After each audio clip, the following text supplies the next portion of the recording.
ang IWRR, International Web Radio Rapido. Himpilang may tapang, may puso't malasakit, serbisyo sa bayan. IWRR, umapaimbulong worldwide via live streaming, Facebook Live, at maging sa YouTube. IWRR, International Web Radio Rapido. Ang studio at opisina ay nasa Barangay Bantayan, malapit sa Barangay Hall, Mangaldan, Pangasinan. IWRR, International Web Radio Rapido.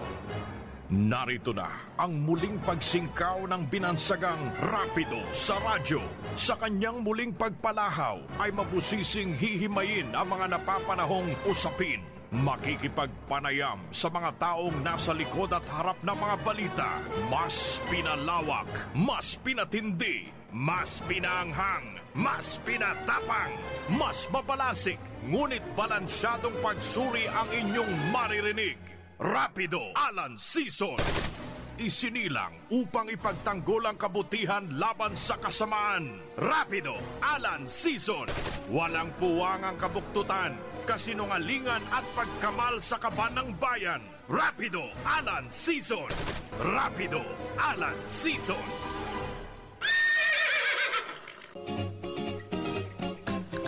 Itanlara!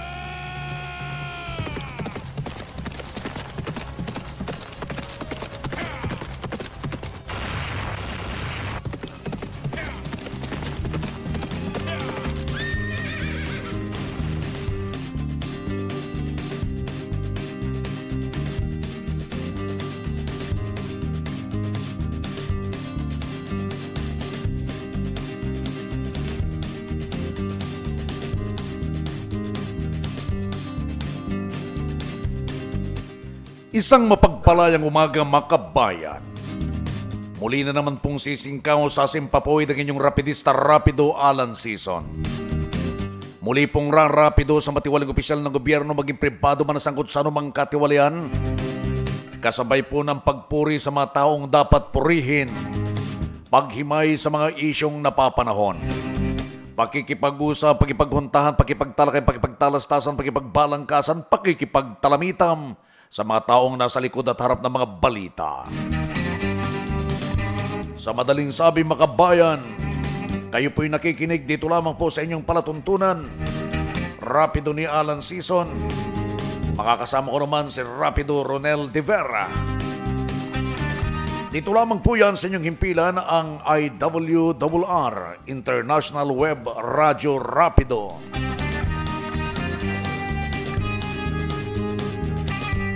Good morning, Rapido Ronel. Yes, good morning po sa inyong lahat. Good morning, Rapido Alan. Magandang umaga po.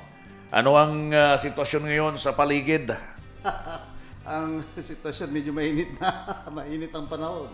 Mainit ang panahon, mainit pati kampanya. Mainit na rin kampanya. Ito ay mag-uumpisa sa Marso 25, sa Biyernes. Kasamang Rapido. Yun ang umpisa, sa Friday. Oo, pero naumpisa na, matagal na. Pero may mga nag-umpisa na nangangampanya na.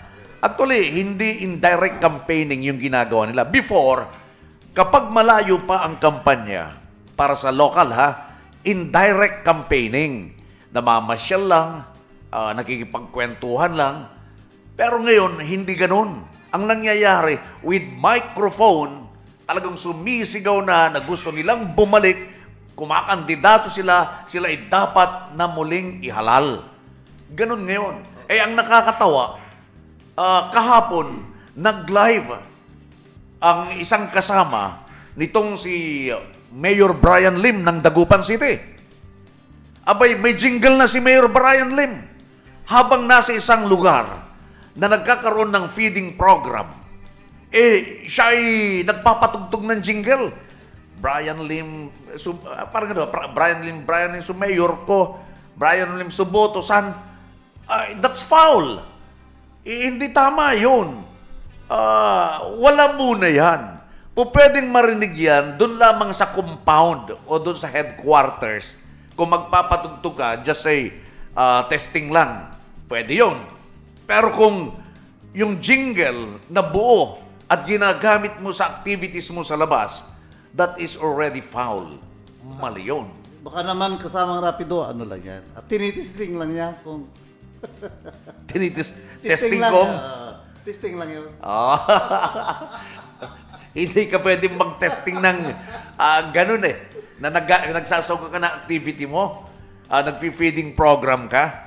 Tapos masyado kayong ata! Alagario! Petsa 22 natan! Malapit na ang 25. That will be on Friday. Ba't di nyo mahintay? Ba't kayo nag-aapura? Hinay-hinay lang! Hinay-hinay lang! Masyado naman ata kayong takot sa kalaban ninyo. Nagsisisihan na. Tuwing sumasapit ang eleksyon, Rapido Ronel, lumalabas yung mga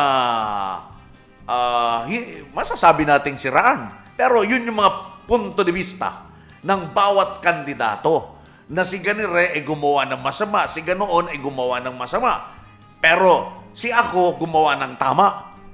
Ganun yun hindi ba? Anong usapin sa dagupan ngayon? Sige nga, sabihin mo. Anong mainit ngayon? Wala, narinig ko lang sa isang komentarista na... lapit ka sa microphone natin. Ganito, ganyan, sa mga kontrata, mga previous contracts ay parang kung sino may kasalanan, kung sino may, hindi ko naman masyado... Kontrata ng ano? Kontrata ng Makador ata. Makador? Bakit? Sino ba nagkipag-contract sa Makador? Sino ba nagbenta ng Makador? Wala akong personal knowledge dyan kasamang Rapido. Baka kayo po mayroon. Ang nagbenta ng Makador, that was done during the time of the late Mayor Benjalim. Yun, binenta ang Makador. At ang nakabili naman ng Makador, wala namang kasalanan kung sino nakabili. Whether si Juan de la Cruz o si Pedro de Vera. Walang kasalanan na nakabili kasi binili niya yan Ang nakabili niyan, yung kumpanya, nitong si the late Ambassador Antonio Cabangon Chua, sila nakabili. Wala silang kasalanan na sila bumili ng property na ibinenta. Pero pinag-aawayan yan ngayon. Madalas na lumalabas yung away tungkol na sisihan. Well, sa ganang akin, it was already done. Sold out. Wala na Wala na, hindi mo na mababawi. Kahit na pag-usapan natin yan everyday, hindi mo na po pwedeng bawin unless na ibenta nung nakabili. Correct. Ibalik niya sa syudad. Para magamit ng syudad sa tamang kaparaanan. Oo. Ang nakita kasi ng mga unang nagbenta dyan, nakipag-deal, binili daw sa murang halaga, kumita daw ang syudad ng ganitong halaga, pero magkano ang kickback? Ang sabi nila yung kickback ay mas malaking dihamak doon sa tubo ng syudad. Yun ang sinasabi. Whether tumubo o hindi, ang punto naman ng kampo ni former Mayor Belen Fernandez, hindi dapat kasi na ibinenta yan. Kasi nga, subok na magandang pundasyon ng Makador Palace. Magandang pundasyon. Biro mo yung earthquake na hindi man lang nayanig itong Makador Palace.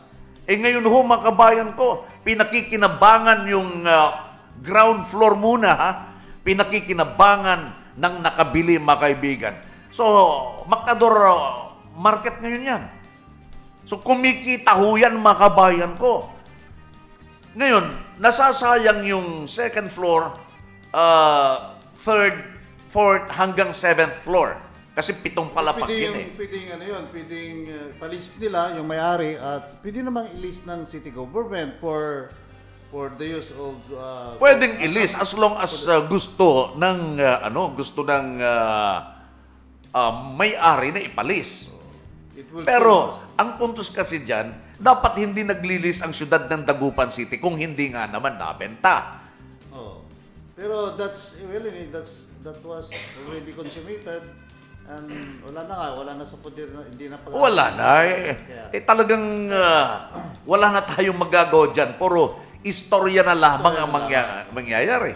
Panggagalaitin na lamang ang mangyayari. Na pag-uusapan na lang na sana kay ganda ngayon Sana. ng puro sana na lang.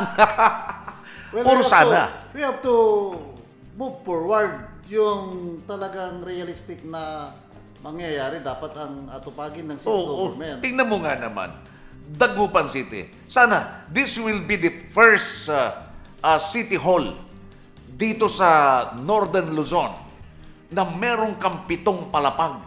7. Ang ganda. Na nandoon, one-stop shop ika nga. Lahat ng departamento by floor. So, ang galing. Tingnan mo sa Makati, kung ilang palapag yung kanilang City Hall. Tingnan mo sa Quezon City. Tingnan mo sa ibang lugar. Talagang wala ka nang hahanapin pa sa labas ng building. Nandun lahat, kung yun ang ginawa. Pati parking, napakaganda sana. Just in case na kayang isakripisyo yung old City Hall, yung ginagamit ngayon. Pwedeng maging parking area yan actually. Yung old City Hall, kung talagang tatanggalin mo. Kung hindi man, kahit na yung harap man lang, yung one-stop shop na ginagamit, na lubugin, pwedeng parking space na yun Or, doon mismo sa Macador, pwedeng gawing parking yung ground floor na ginagamit ngayon ng Macador Market. Yun yung market ngayon, yung bentahan ngayon ng mga sari-sari, gulay, wet market, nandun na pwede yun. So second floor, andyan na yung mga offices natin. So ang galing sana. Kaso, hindi inisip yan ng nakaraang administrasyon na nagbenta ng Macador Palace. Sino may sala ngayon? Hindi ko naman sinasabi na may kasalanan itong incumbent mayor. Kasi itong incumbent mayor, hindi naman siya ang mayor noon, kundi yung kanyang yumaong ama. Siguro nagkaroon na lang ng sa choice of the right policy with regards to the Macador building. Ngayon, ang balita ko, That was done. it was already done. We have to move forward, and there should not be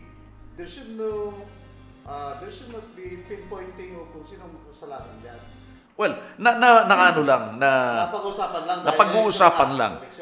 Kasi ang itinuturo ng kasalukuyang administrasyon, parang may pagkakasala pa ata yung dating vice mayor.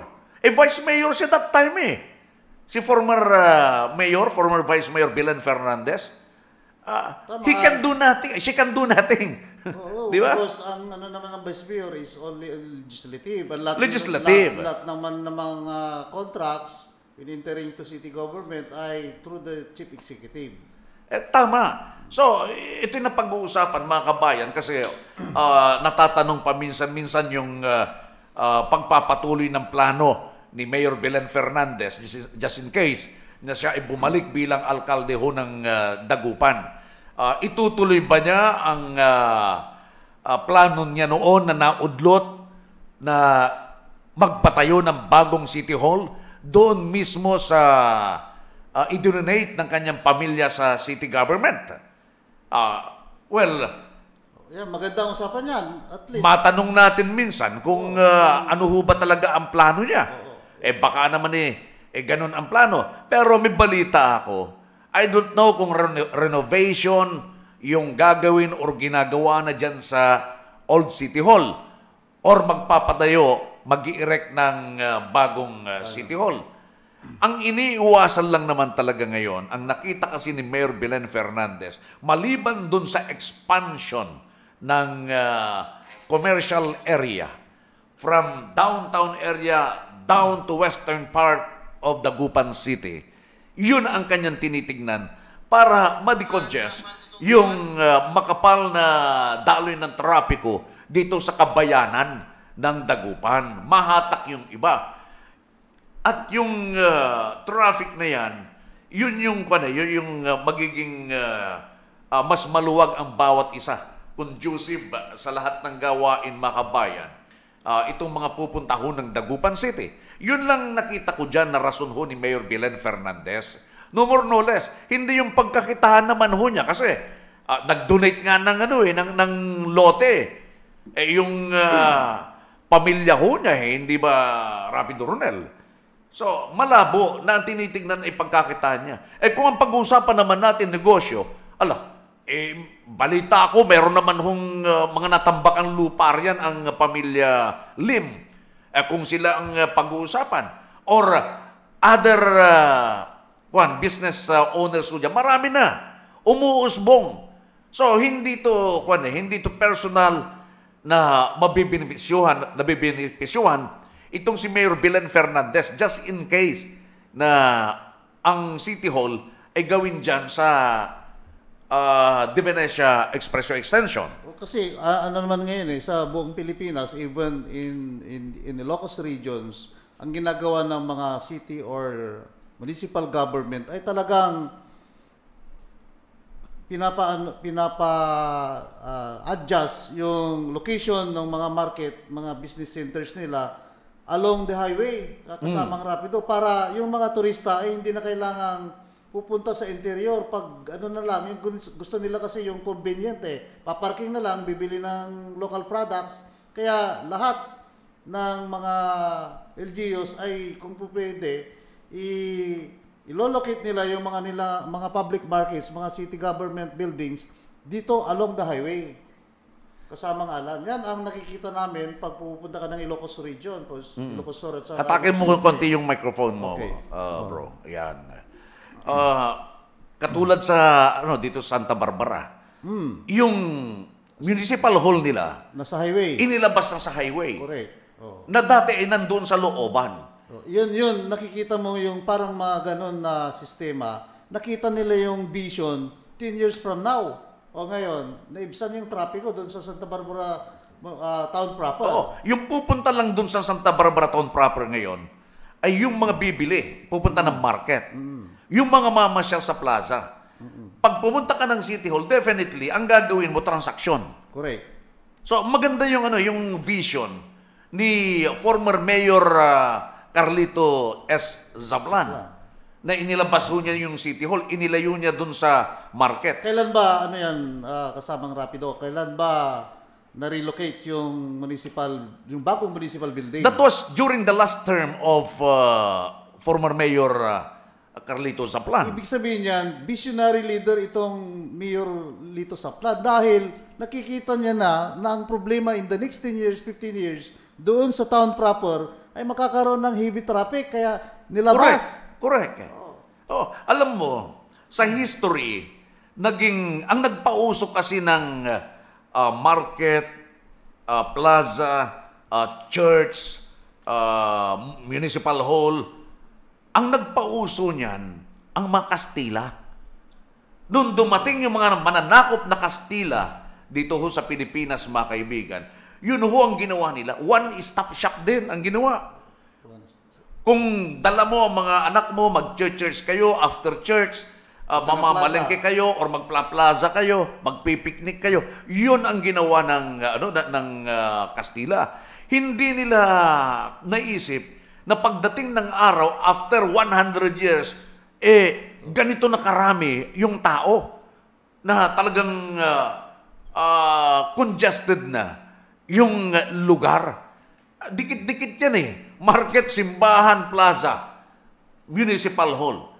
Ngayon, hindi na po pwede yung ganun makabayan. Inilalayo na ho ng konti, maliban lamang kung talagang yung lugar ninyo ay sabihin natin meron kang 50 hectares na kinaroonan ho ng plaza ninyo, nandyan sa dikalayuan ay nandyan naman ang City Hall or Municipal Hall. Nandyan ang church, ang market, pupwede yan. Sa market alone, yung mga magdidiskarga ng produkto, mag-aangkat ng produkto, kulang na ho kung truck-truck ang dadaan ho dyan Dito sa Dagupan, mabalikan natin ang Dagupan. Ang Dagupan, Rapido Ronel, ay wala nang maparadahan ang mga truck. Nagkokos ng lalong higpit ng traffic ho dyan, yung mga truck na nagdidiskarga ng kanilang mga paninda. Even yung yung mga truck ng itong mga fish dealers. Mabuti nga meron hong ginawa ngayon, although masikip naman yung sa likod ng itong konsignasyon. Masikip yun. Hindi ho magkasya yung mga naglalakihang truck. Anong ginagawa ngayon? Doon sila nagdidiskarga sa highway. Doon mismo sa sa Divinas Extension. Nandoon yung mga truck. Yung nagbababa ng feeds, nagbababa ng isda, kapag hindi na makapwesto ng madaling araw dito sa downtown proper, wala. Talagang mapapalayo sila. Yun ang nakita nating problema dyan, na gustong gawan ng remedyo noon ni Mayor Belen Fernandez. Ngayon, may kanya-kanyang pananaw naman. Ang isa pa, magkano yung eto, napupuna mo siguro, yung LED, LED wall, doon sa corner ng plaza. Central. West Central. Central. West Central School. Yung nakadikit doon sa pader. Milyon yan. Binadgetan yan ni Mayor Belen Fernandez from city government ang budget niyan. Nang sa ganun, pag may mga anunsyo, doon lang. Kasi po pwede mong, pwedeng mag-splice doon Kahit na sa laki noon, kahit na 10 ang anunsyong ilalagay mo doon, po pwede. Although, magkukonsume ng kuryente, pero not that much. Hindi ginamit ni Mayor ni Mayor Brian Lim. Bakit naman? Andun lang. Never niyang ginamit. So, anong gagawin natin doon, Mayor Brian Lim? Yan ba ay ipabubulok natin? Pero ng taong bayan yan. Pero ng taong bayan. You have the discretion. Pwede mong gamitin yan para sa isang malaking bagay. Kunwari, ayaw mong gamitin dyan. Pandemic ng mga announcement sa pandemic, mga activities, events. Yes. O kaya yun, pag may event, pwede mo ipasok kung gusto mo. Doon sa plaza para magamit natin. Sa Astrodome, pwedeng gamit. Pero yung size talaga, napakaganda para sa roadside. Sa labas ng auditorium. Pero never So meaning, hinahayaan ng kasalukuyang administrasyon na mabulok lamang sa init at sa ulan. Iyang LED wall. Do you think is that right? Kung ayaw ninyo, ibenta na ninyo para ma-convert pa sa pera. Total, meron naman kayong discretion kung anong dapat nyong gawin dyan. Bagbagin nyo. Ilako yun lang, sa popularan yung natural ditan. Untala mali remedyo tutan. Paano ito no analo kilalamutin sa isang tumbok election kapag kayo ho'y nanalo? Ito'y gawanda. Yes. Anong gagawin nyo dyan? Mananatili ba na ganyan na laang? Hindi nyo ba gagawa ng sapat na kaparaanan para magamit yan? Dapat they have to make use of the available resources of the city government for the benefit of the people. Ang benefit ng people doon ay yung malalaman nila yung mga komunikasyon galing sa city government para alam nila yung mga nangyayari. Tama. Mga events, ilagay na yun doon kung magkano yung babayaran nila sa real property taxes. Hindi sa dyaryo. Dito, hindi naman tayo na may personal dito.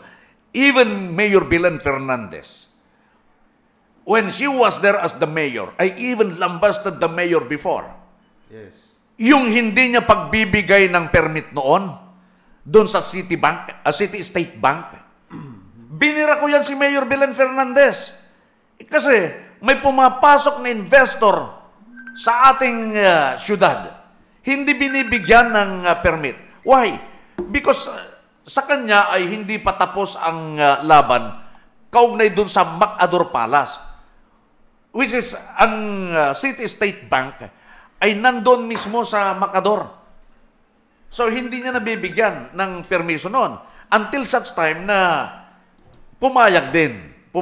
With that, pumalakpak ako kay Mayor Belen Fernandez. At nasabi rin naman niya, kaya naman ako hindi pa pumapayag kasi ginagawa ng remedyo. Baka sakaling po pwede pang mahabol. Baka po pwede pang bumitaw si the late Ambassador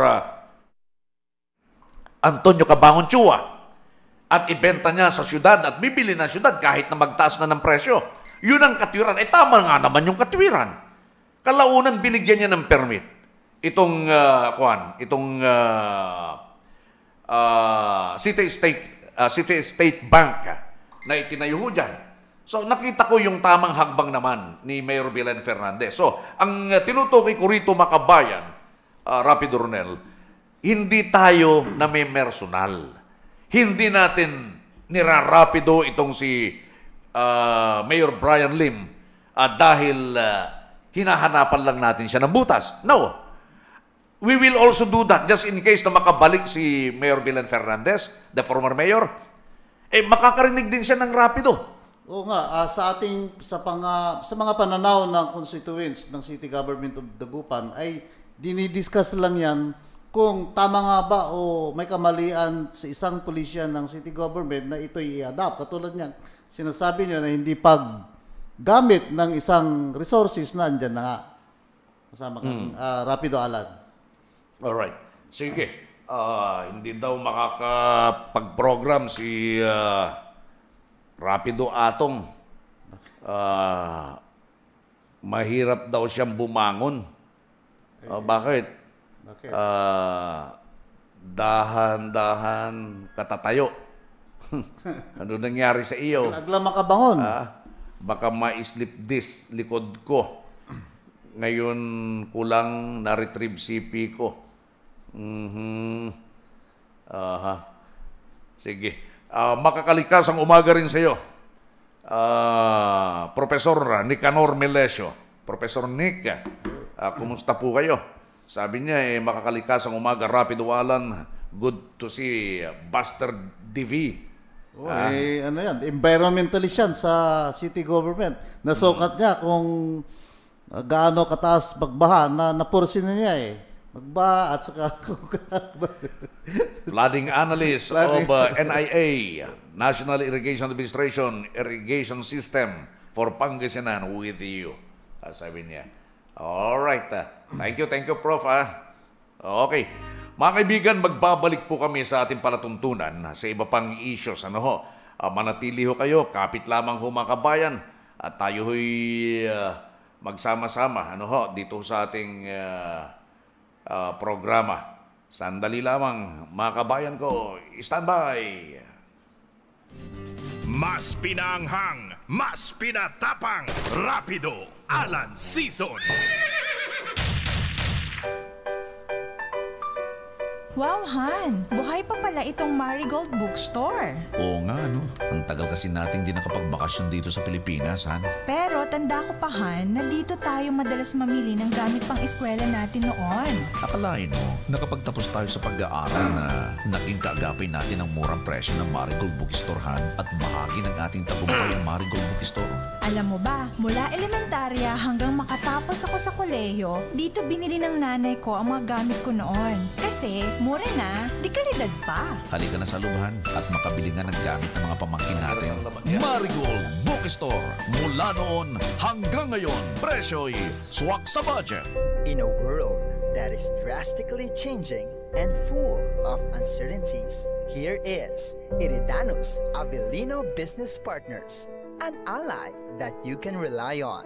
We offer protection, health plan, savings, investments, and retirement plan as we fulfill our mission to help people plan and achieve their financial goals in life. Because today, planning makes your dreams come true. For inquiries, you may contact us at 0950-50-21812 or at 075-202-5307. Iridanos Avellino Business Partners. Insular Life in Life. Iridanos Avellino Business Partners, a legitimate partner of Insular Life, the first and largest Filipino life insurance company here in the Philippines since 1910. Iridanos Avellino Business Partners with the GA President, Ricky Avellino, an ally you can trust. Ang elektrisidad ay kaagapay sa pag-unlad ng buhay. Maging wais sa pagkonsumo sa kuryente. Hugutin sa saksakan ang mga hindi ginagamit na appliances. Iwasang mag-overload ang mga aparatong dekuryente nang hindi magkasakuna. Paalala mula sa Central Pangasinan Electric Cooperative o CENPELCO sa pamumuno ni Engineer Rod Corpus.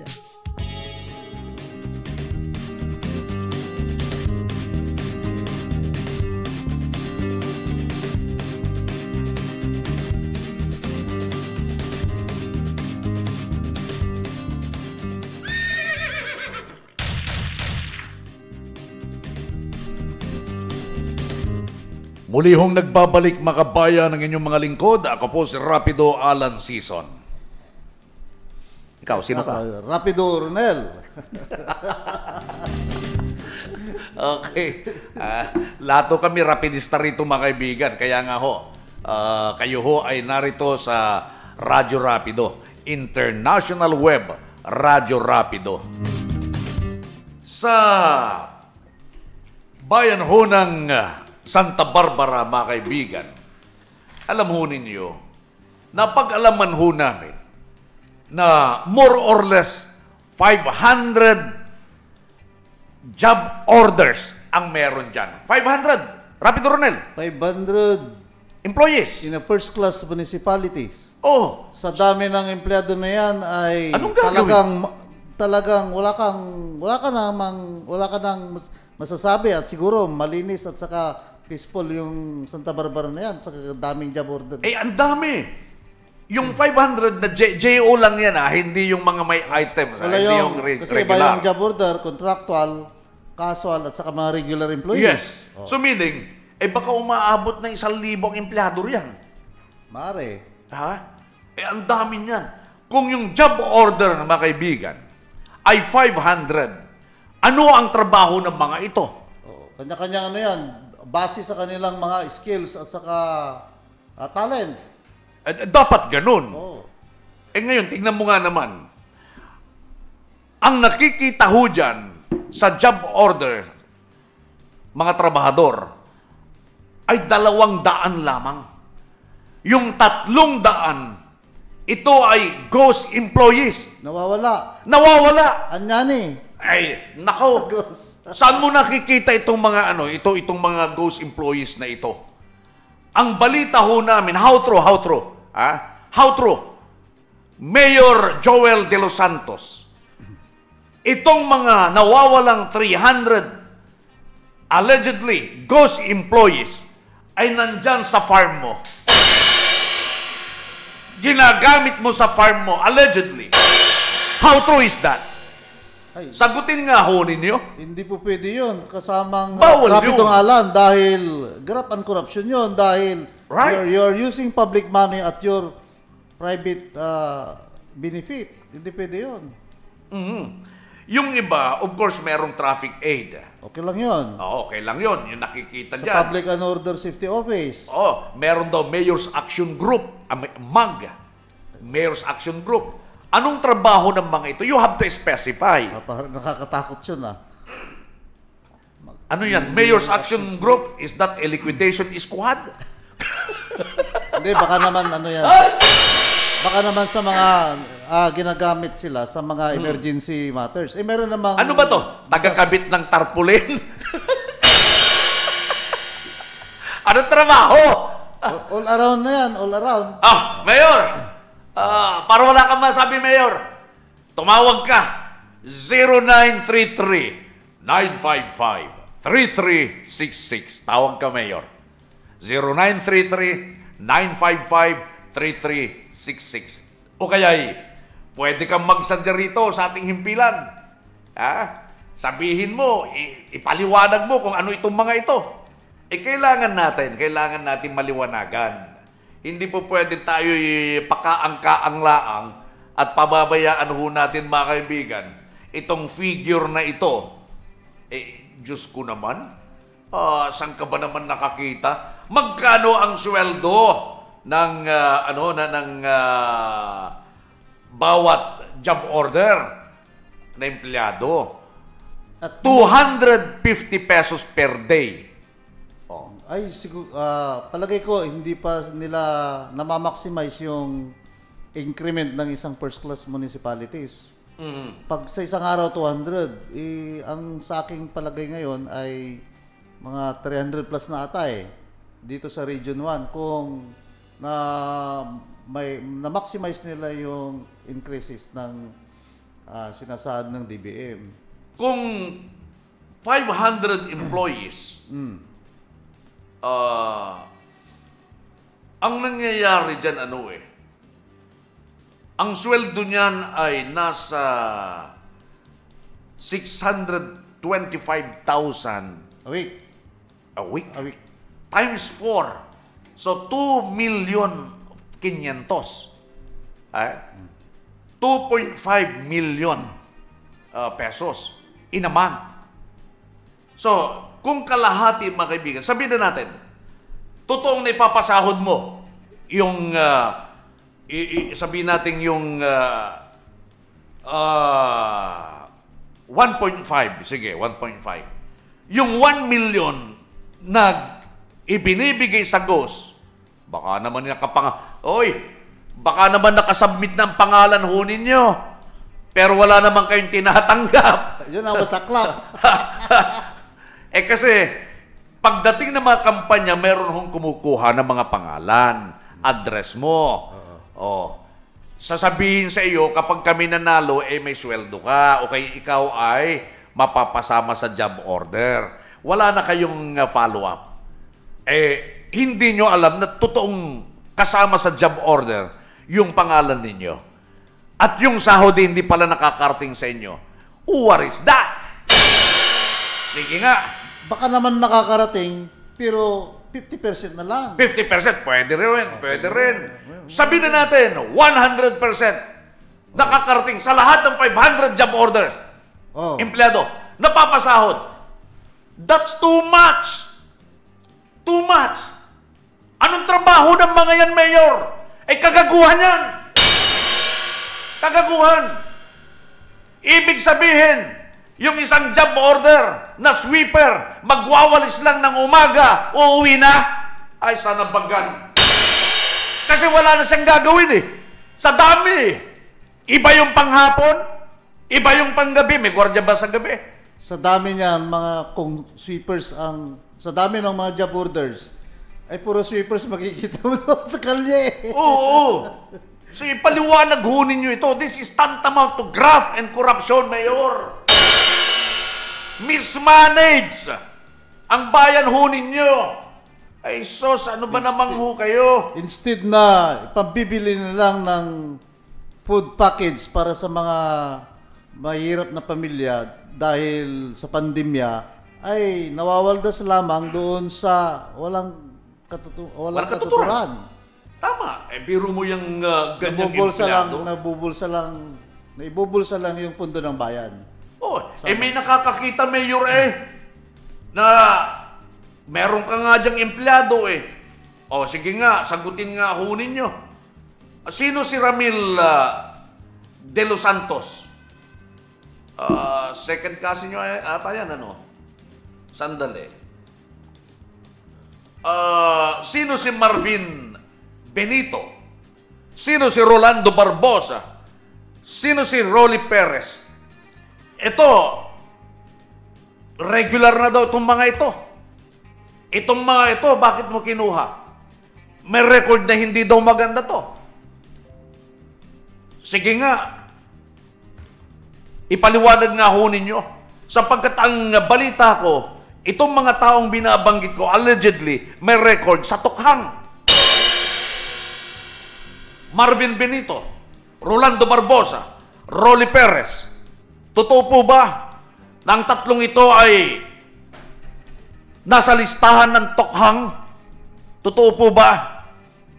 O sa ngalan ng patas na pamamahayag, Mayor, magsalita ho kayo para sa kanila. Ipaliwanag ho ninyo kung totoo na natokhang tong mga to. Ano ang rason bakit nyo sila kinuha? Sila ho ba ay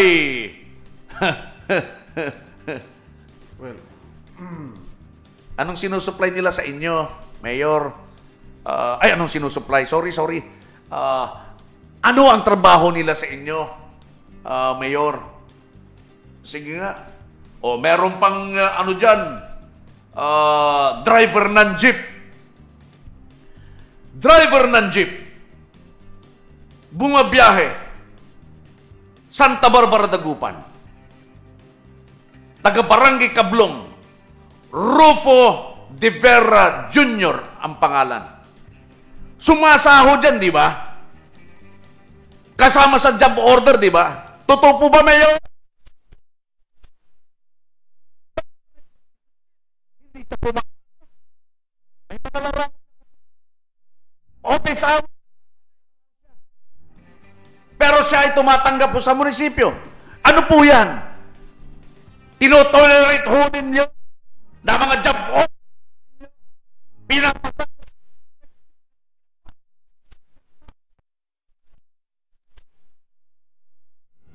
Grabe. Di ba? Tama ba yun? Nagmamaneho? Tapos, ganun na lamang? Baka naman mayroong inihahatid ng driver na yan na galing sa munisipyo kasamang, Rapido Alan. May special assignment. Ihahatid yung, atin sa mga seminars.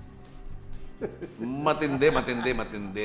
Alam ho ninyo. Pero talagang nakaka-alarm po yan dahil ang pundo ng bayan ay nawawalda sa hindi tamang kaparaanan. Rapido Alan.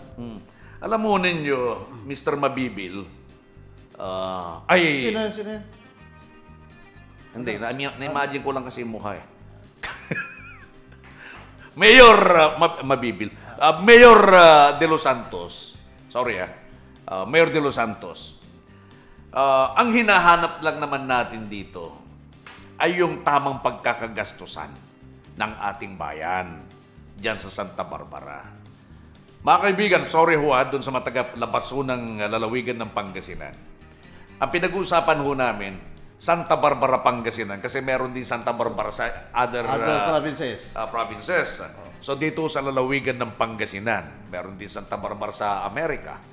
So marami tayong tagapakinig hanggang sa abroad. Dito ho sa lalawigan ng Pangasinan, palalo ho. Itong mayor na ito, nagsimula, mga kaibigan, sa walang-wala. Sa totoo lang. From rags to riches. Correct. Napakayaman na pala ni Mayor Joel De Los Santos. Sa loob lamang ho ng isang termino. One term pa lamang siya as mayor. Nung vice mayor siya, wala pa rin eh. Gakarampot laang. Pero ngayon, hindi mo na mahakot yung kanyang yaman. Matindi. May mga heavy equipment na siya. Ang dami na yung heavy equipment niya. Saan galing yung mga perang yan? Lumalabas nga, itong si Mayor, hindi nga mahagilap eh. Ayon sa mga nakakausap po natin, kung minsan daw, idedirehe ka niya doon sa mga tao, hindi ka niya haharapin. Yun ang problema sa isang mayor. Yung iba nagpupunta sa bahay at dadatnan yung tatay. This is, according to observers. Pupunta dun sa bahay nila. Hihingi ng tulong. Alam naman natin yung mga may hirap talagang, hindi na nila tinitignan yung makapalang kanila mukha. Ang tinitignan nila yung pagkalam ng sikmura. Pangangailangan talaga, kaya sila pupunta doon. So pupunta doon sa bahay daw. Tapos, sasabihin, wala rito si Mayor. Doon kayo pumunta sa DSWD. Kung makahingi kayo, parang meron kayo pinatago rito. Yun daw sasabihin ng ama ni Mayor. Masyado kayong mata pobre. Balita ko, nung araw, ni kubeta, wala ho kayong kubeta eh. Katulad ko rin kayo. Na-adjust na lang kung saan-saan. Pero ako ngayon, ang kubeta ko, sa bahay, apat na. May apat ako dyan sa bahay ko. Dito, 2. So, 6. Kapag natapos yung bahay ko, 7 ang kubeta nun. Yung bahay ko. So, nung araw, wala kaming kubeta. Nakikukubeta ho kami. Hindi naman ho kami nag-flying saucer dyan. Nakikukubeta ho kami. At malamang ganun ka rin nung bata ka kasi may mga nagkukwento sa akin. Pero ngayon, masyado nyo nang inaalipusta ang mga katulad naming mahihirap. At kayo hindi na maabot. Hindi na kayo maabot. Grabe ng kayamanan ho ninyo. Ginoong Joel De Los Santos. May mga ganyan talagang leader, politiko. Sa una ay andun pa rin yung sense of integrity, responsibility, at saka sense of public service. Pero nung nahalal na, ay nawawala na yung commitment to public service sa Rapido Alan. Kaya ang mga botante naman, ang constituents na naman, ay talagang magbabago yan ng pananaw. Kung ganon ang naranasan nila sa isang termino, sa isang leader, ay talagang papalitan yan. Papalitan yan, Rapido Alan. Tira! Sige ba? Palitan talaga! Palitan na! We have to change the way the leader had done in his term of office because hindi naging public servant. Sabihin mo, ayan Hindi na camera. naging public servant, naging personal service yung for his personal benefit yung ginawa. Ang tao ninyo. Rapido Ronel yan. Hindi, pwede yan ganyan. Akala ninyo. Kaya minsan lang. Lawyer. Minus bar. Sa tatlong taon, isang termino yan. So, pag dissatisfied po kayo sa performance ng inyong mga halal na leader, ay dapat palitan yan, panibago uli, para makamtan nyo yung talagang genuine public service para sa inyo. Okay. Alam ho ninyo, ang ibang mga tao, intindihin ho ninyo ito, ha? Maganda ang plaza, yes, na-develop. Isinakripisyo yung mga dapat na hindi ho isakripisyo. Yung pagputol ho ng punong kahoy na malaki na hindi naman dapat na isakripisyo. Yung pagbaklas ng isang nakatayo ng gusali ho dyan na hindi naman dapat, kasama ata sa heritage, yung mga heritage structures. So, binakbak ho mga kabayan. So, binago ho yung mukha. Na-appreciate ho ninyo. Sige, na-appreciate ninyo. Saan galing ang pondo? Mga kabayan ko, 130 million pesos iniloan ho, mga kabayan, ng bayan ho ng Santa Barbara. Tinitignan ho ba ninyo kung tama ho ba ang paggamit ho sa pera na niloan? Ang laki-laki. Matapos na makapag-loan, mga kaibigan, sunod-sunod naman ho, yung dumating ho na heavy equipment, kagamitan pang-construction, pang-personal ho, na firm nila Mayor. So, ano ito? Nangumisyon ho ba kayo, Mayor? Kinuha ho ba ninyo ang 30%, 40%? Kayo din ho ba ang kontraktor o meron kayong ibang kontraktor? Duman ho ba sa tamang bidding ang lahat ng proyekto na pinagugulan ho ninyo ng 130 million pesos? These are questions to be answered, Mayor. Dapat sagutin ho ninyo yung sports center na pinagkagastusan o binadgetan ng 80 million pesos. Yung budget na yan, nakuha na ho ninyo yung 80 million. Is that right, Mayor? 80 million pesos. Sports center. Hanggang sa ngayon, kalansay pa. Bakit? Bakit kalansay? 80 million? Anong klaseng sports center yan? Hindi ako architect. Hindi ako engineer. Pero alam ko kung papaano magtayo ng isang building. Yung bahay ko, ako ang kontraktor ho niyan.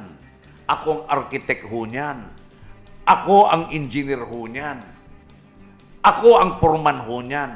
Ako ang financer ho niyan. 5-in-1 ha, 5-in-1. Kung minsan nagle-labor din na ho ako, laborer ako. Itong studio, ako rin ho.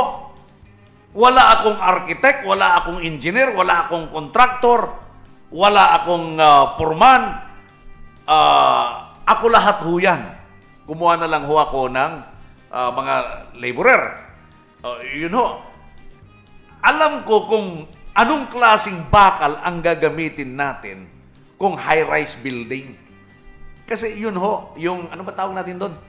Yung widow. Widow, mga kaibigan. Pag hindi ka nag-aral mag-gitara, narinig mo lang yung sounds, ay kaya mo nang i-perform. Mag-gitara, widow. Widow, mga kaibigan. Yung talent mo talaga yun. Talent. Oo. So, yun mga kabayan ko, ay mana ko sa aking ama na yumao. Pati pagkakarpentero, marunong ho ako. So, meaning, hindi mo kayang gawing tanga ang isang Rapido Alan season. Kung kinakailangang I-beam ang gagamitin, may mga sizes o yung I-beam. So, depende sa haba kung saan ka magpoposte, depende ho sa taas kung paano mo itayo ito. Depende rin pati sa pundasyon.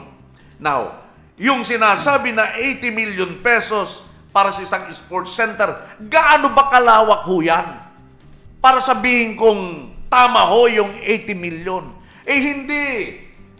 Yung sports center mo isang basketball court lang yan Yung 40 million ay enough. Tama na yon. Pero yung 80 million, that's too much. Wala bang doon nakalagay na isang grand design or architectural design ng sports center at saka yung amount? Let's check. Kasi kung kailan gagawin at kailan matatapos. Nung nagpunta ako, walang nakapaskil noon. Nung nagpunta ako. So, grabe. Yung plaza alone, tingnan mo nga naman kung ano tinayo sa plaza. Worth 40 million na po pwedeng gastusan ng 10 million lamang yung development sa plaza. Pero 40 milyones. Paano ho ninyo ipapaliwanag yan? Mayor de Los Santos, nasagan ng akin ay 40 million ang nilagay ho ninyo sa plaza, pero 10 million ay tama na. Even kalahati na lang, sige. Pananggapi ba kayo? 20 million na lang yung plaza. Bakit 40 million? Ang laki. Baka naman yung pinorchis, yung binili na mga bakal, ay pang high-rise building. Para ma-justify. Hindi mo Do you think a contractor will do that? Ang kontratista, magnanako pa nga, undersize Sa papel, gano'n lang para ma-justify yung presyo sa COA. Sa papel. Oo. Pero, kailangan i-check mo. Katulad ng mga, Ano yung tawag dito? Anong tawag dito pag ikaw nagko-construct ng kalsada, semento? Machi-check mo yun, may term doon na pwede mong i-check yun. Sukatin. Kung gaano ibubor nila yon. Kung ilang semento, ilang sand and gravel ang timplada. Timplada Oo, mache-check yan. Machi-check yan. Kasi sa kalsada, mga kaibigan, kunwari, ito yung kalsada, mahabang kalsada, pwedeng yung iba kasi, kasabwat kasi dyan ang DPWH sometimes. Sometimes, wag naman lahat. Okay. Si Mr. Mayor o Mr. Official, kakargahan na niya ng budget si DPWH. Dito tayo kukuha ng sample. Kasi dito, makapal ho dito. Okay. Huwag kayong kukuha doon sa gitna hanggang doon sa dulo. Kaya doon sa gitna hanggang sa dulo. Diyan kukuha. After isang taon, after 1 year, wala na. Basag-basag na. Kasi bukod sa manipis, kung makapal dito, manipis dito, makapal dito, ang problema pa dyan ay kulang sa timplada. Ayun. Matabang ang timplada. So, ganyan ho ang pandaraya, simpleng pandaraya ng ilang switik na kontratista. Kontratista na nga daw siya ngayon kaya sabi ko kung kontratista na siya, bawal naman. Sa munisipyo niya.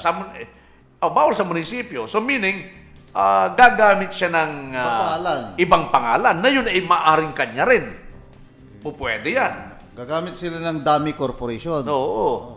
Actually, sa first skin, mali pa rin Kunwari, asawa niya o anak niyang kontraktor na kontrata dun sa niya. Hindi pwede dahil bawal yan. Bawal yun.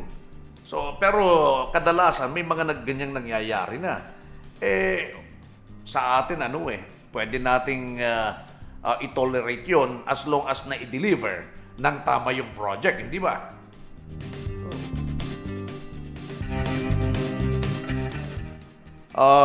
Ang gapula di man Sir Alan, may LED ya ibabagayo. Away no anginan dala. Ganun ba? Kasi itong mga nakaraang weeks ay nakita ko pa. Kaya ko dinidiscuss. Ang tagal ko na nga rin hindi nakaikot dun sa downtown. Hindi ko napansin. Wala na yung LED doon, Benedict Flores. Thank you for the info, ha? Wala na daw eh. Yun ang sinasabi ko. So, saan kaya ano? Dapat magamit yun.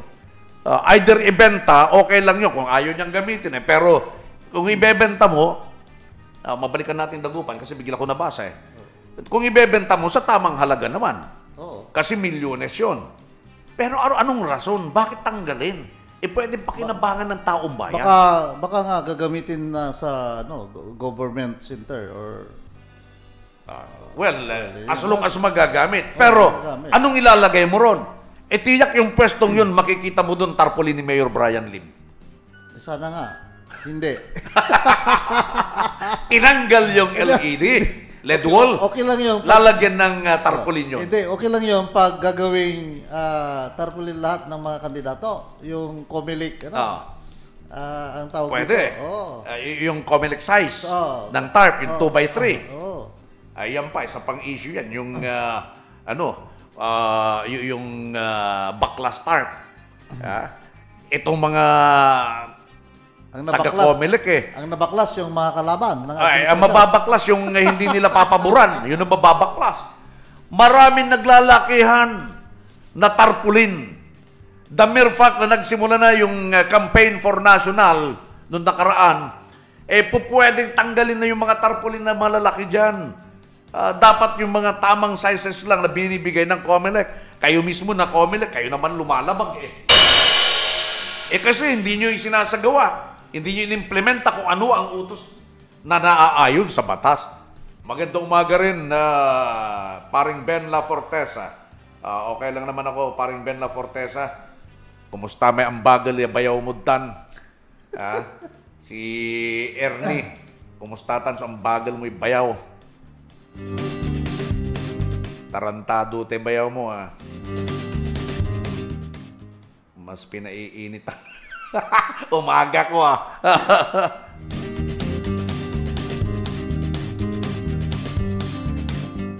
Uy, alas 9 na pasado na pala. Balik ka bukas. Baka mayroon ka pa isang issue dyan. Sige, hirit tayo ng konti minuto. Yung sa bayan ng Santa Maria, si Mayor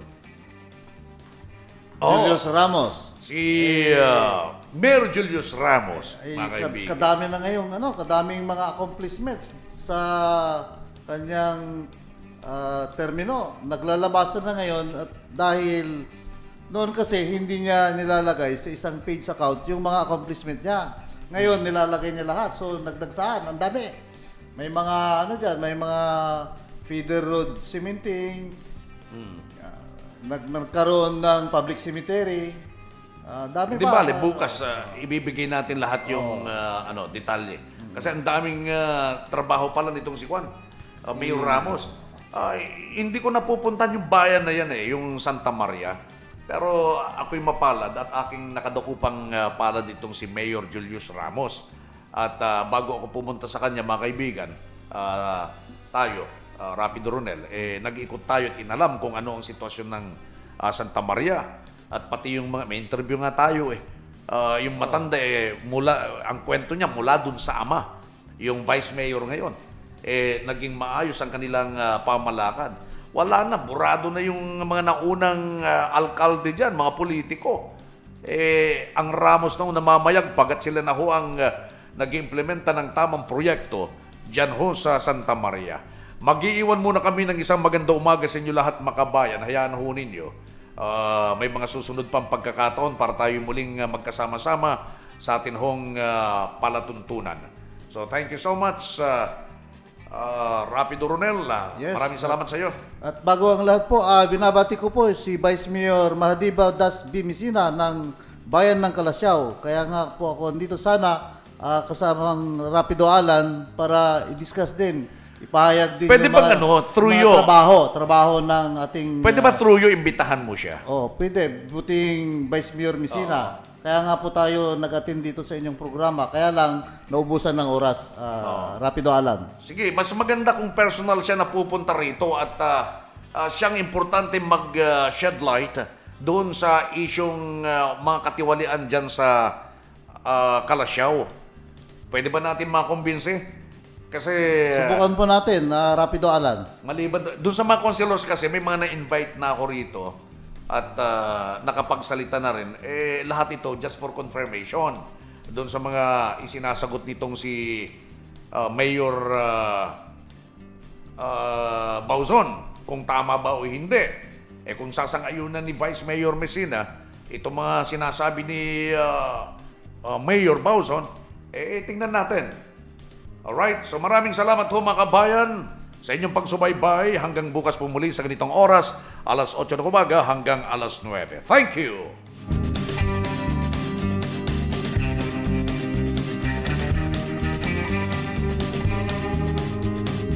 Inyong napakinggan ang muling pagsingkaw ng binansagang Rapido sa radyo. Balansyadong pagsuri sa usapin. Mas pinaanghang, mas pinatapang, mas mabalasik. Rapido Alan Season. Isinilang upang ipagtanggol ang kabutihan laban sa kasamaan. Rapido Alan Season. Walang puwang ang kabuktutan. Inyong napakinggan ang muling pagsingkaw ng binansagang Rapido sa radyo. Balansyadong pagsuri sa usapin. Mas pinaanghang, mas pinatapang, mas mabalasik. Rapido Alan Season. Isinilang upang ipagtanggol ang kabutihan laban sa kasamaan. Rapido Alan Season. Walang puwang ang kabuktutan, kasinungalingan at pagkamal sa kaban ng bayan. Rapido Alan Season. Ito ang IWRR, International Web Radio Rapido. Himpilang may tapang, may puso't malasakit, serbisyo sa bayan. IWRR, umapaimbulong worldwide via live streaming, Facebook Live, at maging sa YouTube. IWRR, International Web Radio Rapido. Ang studio at opisina ay nasa Barangay Bantayan, malapit sa Barangay Hall, Mangaldan, Pangasinan. IWRR, International Web Radio Rapido.